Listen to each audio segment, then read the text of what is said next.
আকৌ খং কৰিব গুৰুদেৱে আপুনি সামগ্ৰীখিনি ৰাখকচোন এতিয়া এগৰাকীয়ে ভাবিছে এখেতে কিবা এটা মিছা কৈছে নেকি তাৰ পাছত ভাবিছে উপায়ো নাই হ'বও পাৰে কিজানি মানুহজনৰ যাওঁতে খং উঠি গৈছিল ঘৰৰ পৰা ওলাই যাওঁতে কিজানি খঙতে মাৰিয়ে দিলে নেকি সেই বুলি ভাবিয়ে সামগ্ৰীখিনি ৰাখিলে এটা কোঠা সম্পূৰ্ণ ভৰি আছে তাৰ পৰা সেই যুৱকজন আঁতৰি গৈছে ইফালে সন্ধিয়া হোৱাৰ লগে লগে তেখেতটো আহি ঘৰ সোমাইছে তেখেত ঘৰ সোমাই ভাবিছে আজি কি হৈছে অকণমান পৰিৱৰ্তন আইগৰাকীয়ে দেখোন আগৰ নিচিনা নহয় আজি বৰ ধুনীয়াকৈ মাত বোল কৰিছে আজি কেটেৰা জেঙেৰা মৰা নাই কাৰণ ঘৰত গোটেই কোঠাটো ভৰি আছে যে বৰ ধুনীয়াকৈ মাত দিছে পানী এগিলাচ দিছে তাৰপাছত ইমান ব্যৱহাৰটো আচৰিত কি হৈছে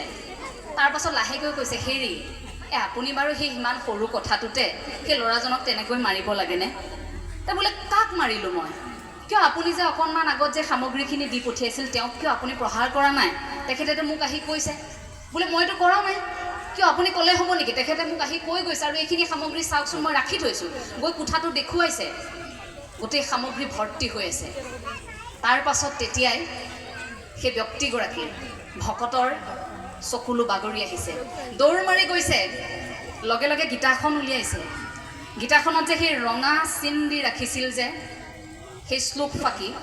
য'ত ঈশ্বৰে যে কৈ থৈ গৈ যোৱা কথাষাৰ যে তোমাৰ অভাৱ অনাটনত তোমালোকৰ কাষত মই থাকিম অৰ্থাৎ তোমালোকৰ হৃদয়ত মই আছোঁ গতিকে তোমালোকে চিন্তা কৰিব নালাগে এই কথাষাৰ যে অসন্তুষ্টিত যে ৰঙা চিন মাৰি কাটি দিছিল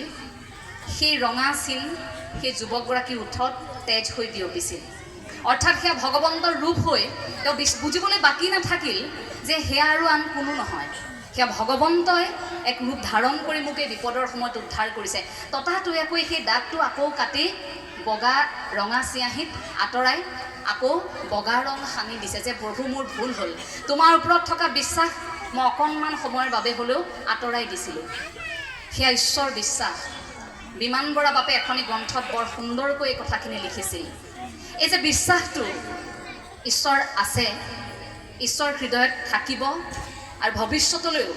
এনেভাৱে আমাৰ লগত থাকিব যে আমি মানুহবোৰ যদি ঈশ্বৰমুখী হওঁ হৃদয়ত যদি ঈশ্বৰক স্থাপন কৰোঁ তেন্তে আমিবোৰ কেতিয়াও অমানুহ হ'ব নোৱাৰোঁ সেই ঈশ্বৰক যে স্থাপন কৰিব লাগে হৃদয়ত এই কথাটো উপলব্ধি আমাৰ মানুহৰ বাবে শ্ৰেষ্ঠ সাধনা আৰু তেনে সাধনা আমি এনে মঞ্চত কৰোঁ তেনে সাধনা আমি এনে অনুষ্ঠানত কৰোঁ